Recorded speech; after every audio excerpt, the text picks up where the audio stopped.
my world flipped upside down when my longtime girlfriend received a present that had me believing she was cheating. Looking back now, I jumped to the conclusion of infidelity because of my past trauma. In the end, my girlfriend's gift set me on a journey of healing. What I thought was a normal day turned into something quite unexpected. At one point, I thought my relationship with my girlfriend was over. Let me introduce myself. My name is Gary, 30, and I have been dating my partner for 4 wonderful years. I truly believed our relationship was over when on a typical Thursday afternoon at the office my phone buzzed with a text from my girlfriend, Emily. I glanced at the phone, expecting a quick chat about dinner plans, but the text was filled with excitement. Confused, I opened the message and was left in shock when I read it. "Thank you for the flowers, sweetheart. They're so beautiful and thoughtful," she wrote. Attached was the picture, her and a huge bouquet of red roses. I froze. Flowers? I hadn't sent any flowers, I thought to myself as my mind started racing, but I managed to keep it calm. "I'm glad you love them," I wrote back, trying to mask my confusion. "I'll see you at home tonight." Needless to say, the rest of my workday was a mess. I was flooded with suspicion. Who had sent Emily those flowers? I wondered to myself. I couldn't shake the gnawing thought that she might be seeing someone else. But I decided not to confront her over the phone. I needed to see those flowers and find out more. The workday dragged on painfully slow. My imagination ran wild with scenarios, each more distressing than the last. By the time I finally left the office and got home, I was a bundle of nerves. When I walked through the door of our apartment, the first thing I saw was the bouquet of red roses on the dining table. They were stunning, arranged perfectly in a crystal vase. Emily greeted me with a kiss and a smile, but I was too distracted to fully respond. I walked over to the flowers, pretending to admire them. "They really are beautiful," I said, looking closely at the bouquet, my heart pounding. Then, I saw the note sticking out tucked between the flowers. My hands were shaking as I reached for it, expecting the truth about Emily's cheating to come out. I pulled it out and read the words that made my blood run cold and a chill run down my spine. The note read, "Your mother died. These were her favorite flowers. If you can, please come to the funeral." I felt the room spin, and I gripped the table to steady myself. Emily noticed my reaction and her face filled with concern. "Are you okay?" I shook my head, barely able to process the information.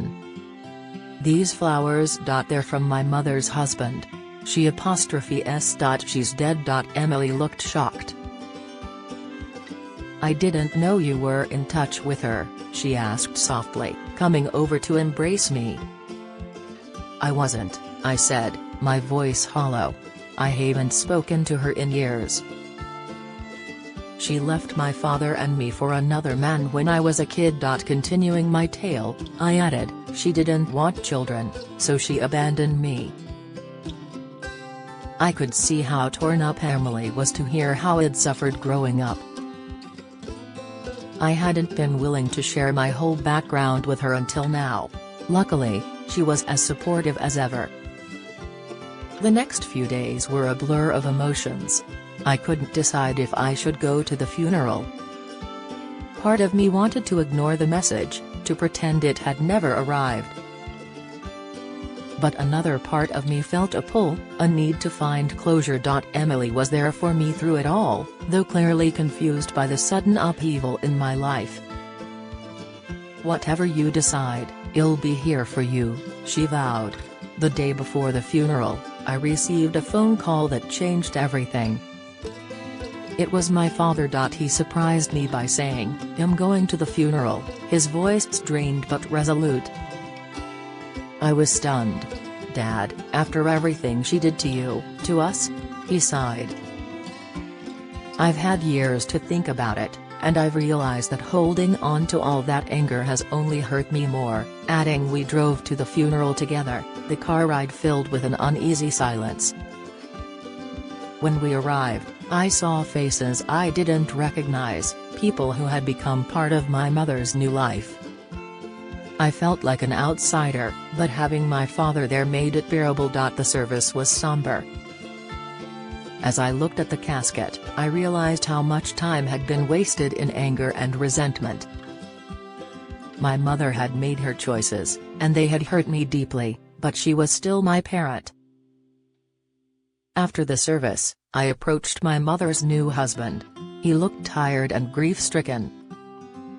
"I'm sorry for your loss," I said as I placed a hand on his shoulder, and I meant it. He nodded gratefully, tears in his eyes. Then he told me something I didn't know I needed to hear. "She spoke of you often, you know. She regretted leaving you." Between trying to hold back tears, he shared, "She always hoped you might forgive her someday." I thanked him for sharing that information with me before walking away. The ride home was quiet but less tense. My father and I had both faced our past, and while it didn't erase the pain, it felt like a step towards healing. My sweet Emily was waiting for us when we returned. Her presence was a comforting reminder of the love and stability I had now. "I'm proud of you," she said, hugging me tightly. As I held her, I made a deep realization. It dawned on me that while the flowers had brought back painful memories, they had also given me a chance to confront and let go of the past. My life had turned upside down, but in a way that allowed me to start anew. This time with a heart a little lighter and a future a little brighter. Weeks later, Emily and I were having dinner when she looked at me thoughtfully.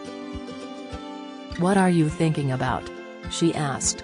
"I've been thinking about my mother," I admitted. "I never expected to feel this way, but her death has made me realize how important it is to let go of the past." Emily reached across the table and took my hand.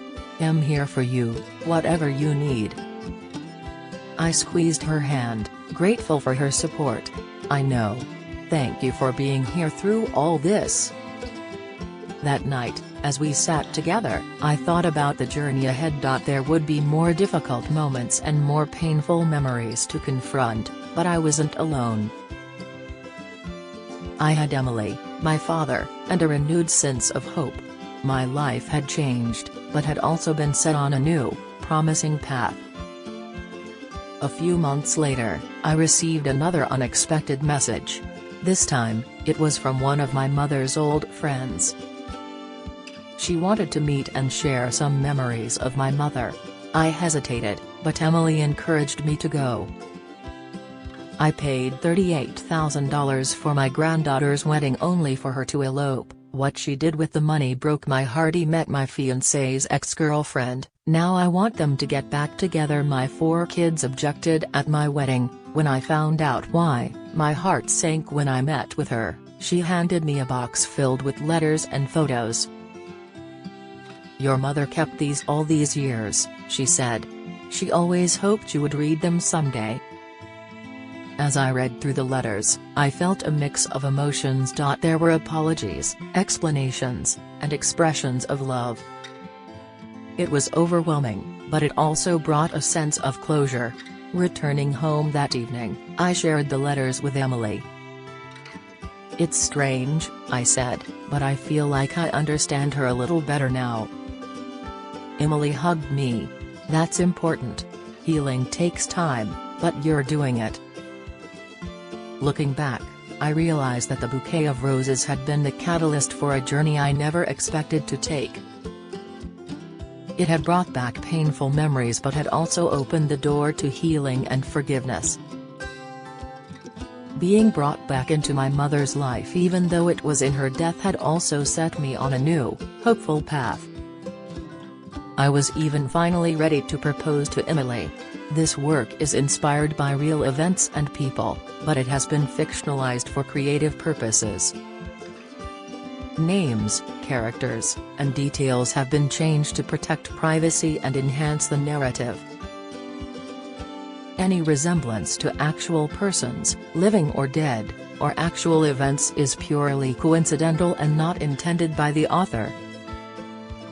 The author and publisher make no claims to the accuracy of events or the portrayal of characters and are not liable for any misinterpretation. This story is provided as is, and any opinions expressed are those of the characters and do not reflect the views of the author or publisher.